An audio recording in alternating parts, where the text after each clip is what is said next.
आज रजनी की शादी हो रही है, जिसकी खुशी उसके चेहरे पर साफ दिखाई दे रही है। और हो भी क्यों न, आखिर रजनी जिसको चाहती है उसी से उसकी शादी हो रही है।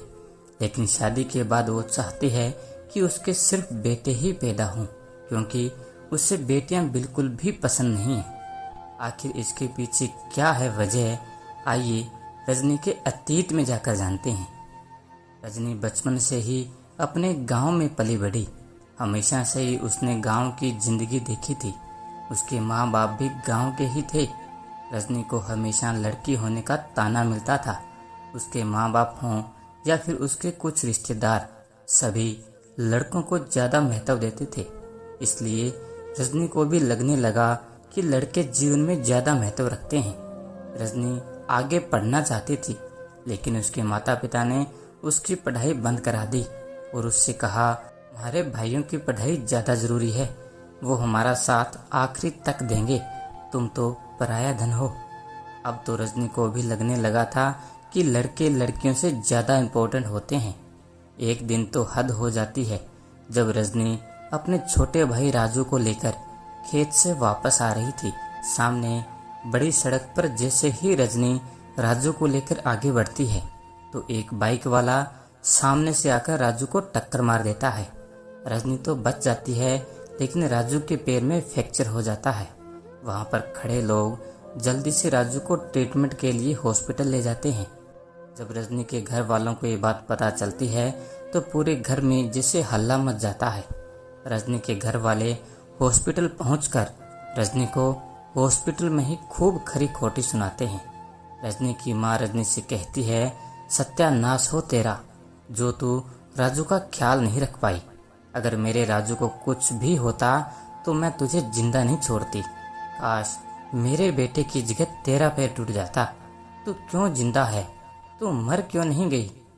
ये सारी बातें जिसे रजनी के दिल को तोड़ कर रख देती है।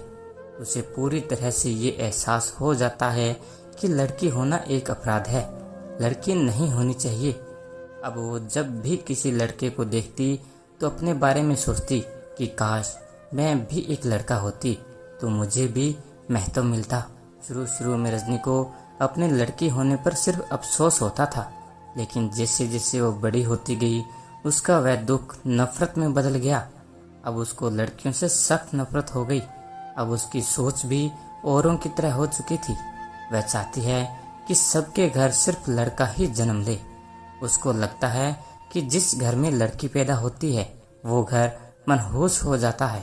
बड़ी होने के बाद रजनी का एक ही सपना है कि उसकी शादी हो और उसका एक चांद सा बेटा पैदा हो। आज रजनी के लिए वो खास दिन आ ही जाता है, क्योंकि आज रजनी की शादी हो रही है। रजनी के माँ बाप ने उसके लिए एक अक्लमंद, होनहार और सरकारी नौकरी करने वाला लड़का ढूंढा है, जिसका नाम सुरेंद्र है। सुरेंद्र एक बहुत ही अच्छा और ऊंची सोच वाला इंसान है। सुरेंद्र और रजनी की सोच आपस में बिल्कुल नहीं मिलती। सुरेंद्र रजनी से बिल्कुल अलग है।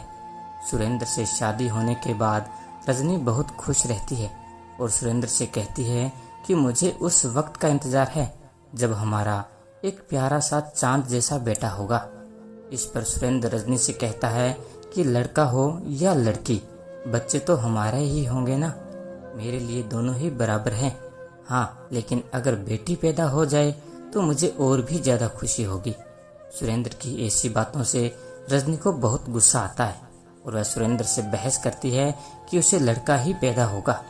सुरेंद्र रजनी के ऐसे बर्ताव को पसंद नहीं करता, लेकिन बात ज्यादा आगे न बढ़े इसलिए वो चुप हो जाता। कुछ समय के बाद रजनी प्रेग्नेंट हो जाती है और उसे लड़का पैदा होने का इंतजार रहता है। उसके लड़का ही पैदा हो, इसके लिए वो हर जहदोजहद करती है, यहाँ तक कि वह ढूंगी बाबा तक के पास जाती है। रजनी की इन हरकतों को सुरेंद्र नोटिस कर लेता है और उसको अंधविश्वास वाली चीजों से दूर रहने को कहता है, लेकिन रजनी सुरेंद्र की एक भी बात नहीं मानती और छुप छुप कर ऐसी चीजें करती रहती है। लेकिन कहते हैं न कि ईश्वर के आगे किसी की भी नहीं चलती, वह जो चाहेगा वही होगा।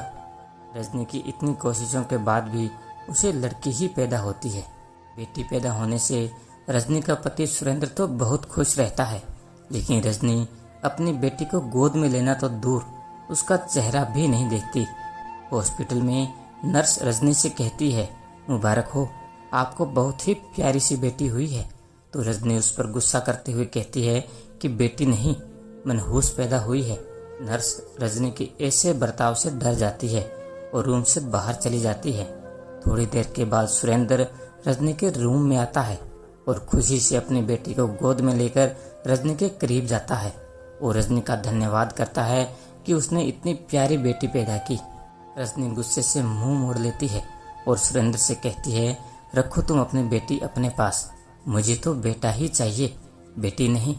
रजनी के ऐसे व्यवहार से सुरेंद्र को गुस्सा तो बहुत आता है, लेकिन सुरेंद्र अपने गुस्से को पी जाता है और रजनी को समझाता है कि बेटी हुई है तो क्या हुआ, है तो वह हमारा ही खून ना।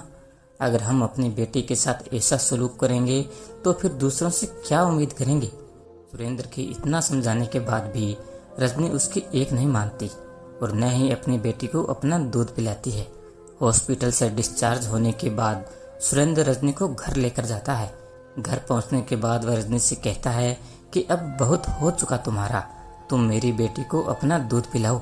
डॉक्टर ने कहा है कि बच्ची की सेहत के लिए माँ का दूध बहुत जरूरी है।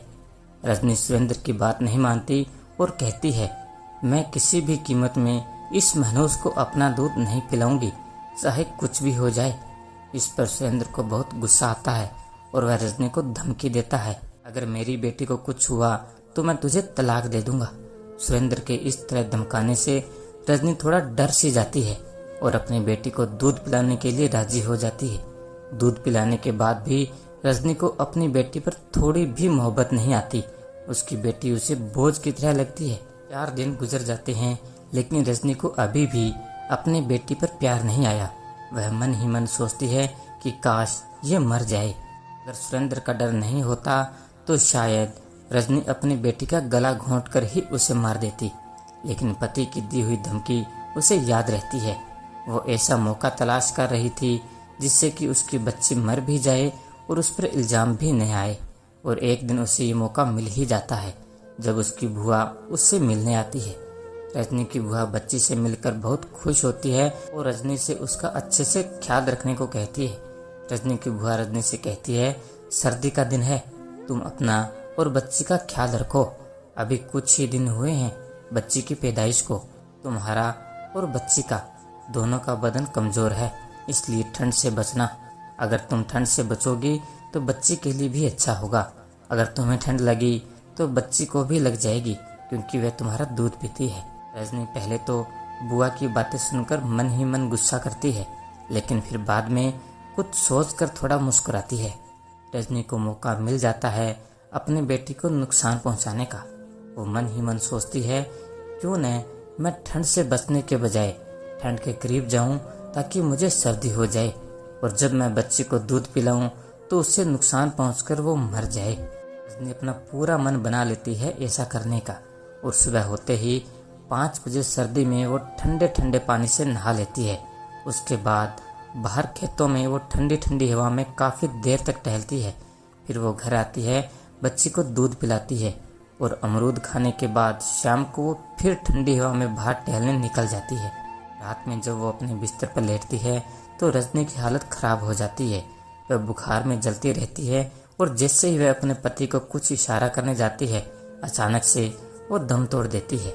इस तरह रजनी अपनी जान गंवा बैठती है। अपनी बेटी को जान से मारने की साजिश रचते रचते रजनी खुद मौत को गले लगा लेती है। वहीं उसकी बच्ची बिल्कुल सही सलामत जिंदा रहती है। दोस्तों, इस कहानी से हमें ये सीख मिलती है कि जो लोग दूसरों के लिए गड्ढा खोदते हैं वो खुद उस गड्ढे में गिर जाते हैं। इसके अलावा बेटी से नफरत करने वालों का अंजाम क्या होता है वो रजनी की मौत से साबित हो गया। जब बात बेटी की आती है तो ईश्वर भी बेटी का ही साथ देता है, क्योंकि बेटी बोझ नहीं, ईश्वर का वरदान होती है। तो दोस्तों, यही थी हमारी आज की कहानी। ऐसी ही और कहानी सुनने के लिए हमारे चैनल को सब्सक्राइब कर लीजिए और बेल आइकन को भी ऑन कर लीजिएगा, ताकि आने वाली कहानी का नोटिफिकेशन सबसे पहले आपको मिले। तो अब मिलते हैं अगली कहानी में, तब तक के लिए धन्यवाद।